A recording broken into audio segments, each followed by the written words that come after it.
Hey you, it's me, Curtis P. Well, last month I took a look at the Gear smartwatch and a lot of people really enjoyed my review and I had a ton of fun actually using the device. So I contacted Samsung and I got a hold of an S8 smartphone. So what were my thoughts on it? Let's check it out. First things first, of course, the biggest thing about the S8 is the design. I love the brand new design here. The display is huge, and that is a huge selling point for me. The display is an 18.5:9 aspect ratio, and it actually fits really nicely in the hand. Also, the infinity display with the curve sort of falling off the edges, beautiful. It feels amazing in the hand. Again, the design is beautiful, whether it's sitting on a table or it's in your hand. It just feels great. It looks great. It is the best looking smartphone in 2017. There's not really much to talk about in hardware because of the large display, but that sort of turns us into the software realm because that's where it really takes over. The updated software on the S8 I actually think looks quite nice. I know a lot of people don't really like the Samsung UI, but I've actually had it kind of grow on me over the past couple of years. I feel like originally, let's face it, Samsung's UI looked like crap, but it has come a long way and it's starting to get more refined and more beautiful. Now, is it stock Android? Well, no, obviously, but there are some things that I actually like a lot more than stock Android. The ability to swipe up or down on your home screen to get into the app screen is actually really nice. I really like that. It's an easy to use gesture, a lot better than having a button inside of your dock, and it also frees up room inside of the dock for other things. And of course, if you don't like the home screen and the software and all the looks of like that, you can always just download a different launcher. It is Android after all. Of course, Google offers their own launcher.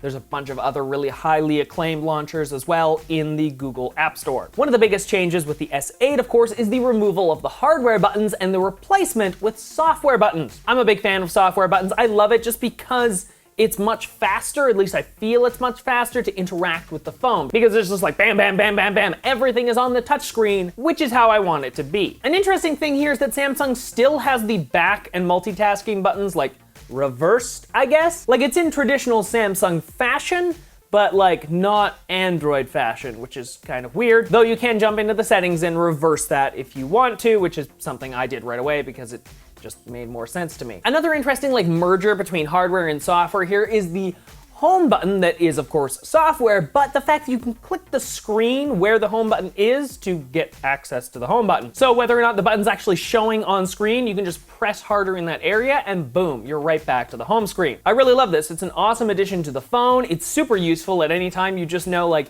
even if that button's not being displayed, the home button is still there. And when the phone's even off, I found myself picking up the phone and just pressing on that area and the phone would just wake up. Camera on the back of the phone looks great. I took some awesome photos with it. You can see some of them here. The performance overall, actually really nice. I took some awesome photos with this phone that are comparable to the camera which I'm shooting this on right now, which is the GH5, which is a higher end 2017 DSLR, so it's comparable. Though if you look at some of these selfies here, you can see some smoothing happening in the face, which sometimes actually I think kind of looks nice, but on the other hand, sometimes I've seen it kind of go wonky, so I'm like, I don't really know about that. I'm pretty sure there's a way to turn that off as well in the settings. I remember seeing something, but I never actually turned it off. Another thing I never really thought about, but once I started using it, I was like, this is amazing, is of course USB-C. Everyone is ranting and raving about it. I was never really big on it because I don't really have anything that uses USB-C, but once you have it, you're like, oh, I wish everything had this. It's super useful because a lot of new things are including it as like the baseline connector. So if you have one USB cable, like USB-C to USB-C or USB-A to USB-C,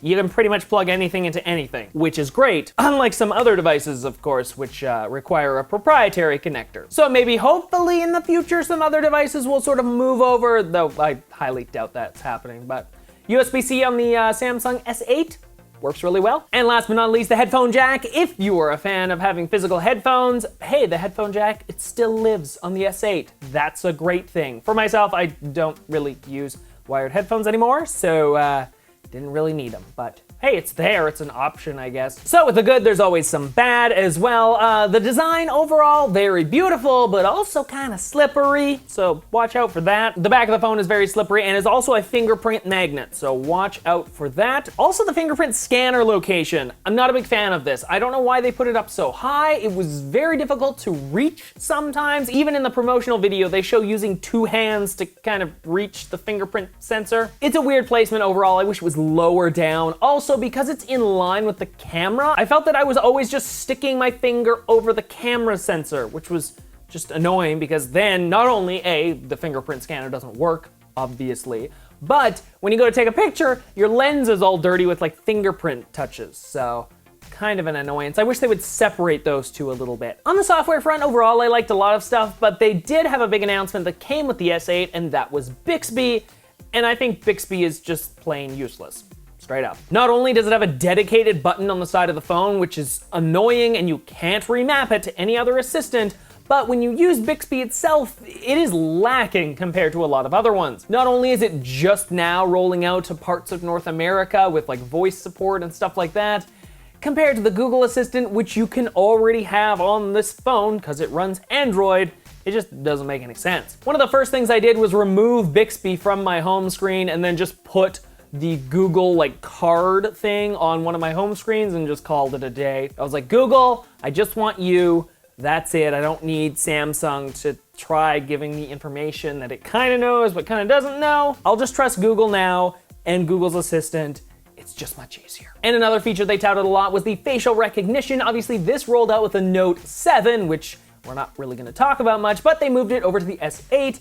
I have had some success with it, but not a lot. I found that in opportune situations where I was properly lit and I was looking at the phone straight on, it would work perfectly. Otherwise, it was just slow and it never really worked. Now, maybe other users have better results with this. I just couldn't ever really get it to work. I found when I picked up the phone, it was just far easier to type in my passcode or do my little animation on the screen and I was in. But overall, my end thoughts on the S8, though I only had it for a short amount of time and had to send it back to Samsung, I loved it. It was an amazing phone, and I'm happy to make the statement of if Apple doesn't get their shit together this year, I will highly, highly consider moving to the S8 in the fall, because if Apple doesn't roll out something fantastical this fall, I'm just gonna move straight over to the S8 because I can't wait for Apple to get their shit together anymore. But hey, that's just me. I love the phone. It was beautiful. The software was great. Hardware was great.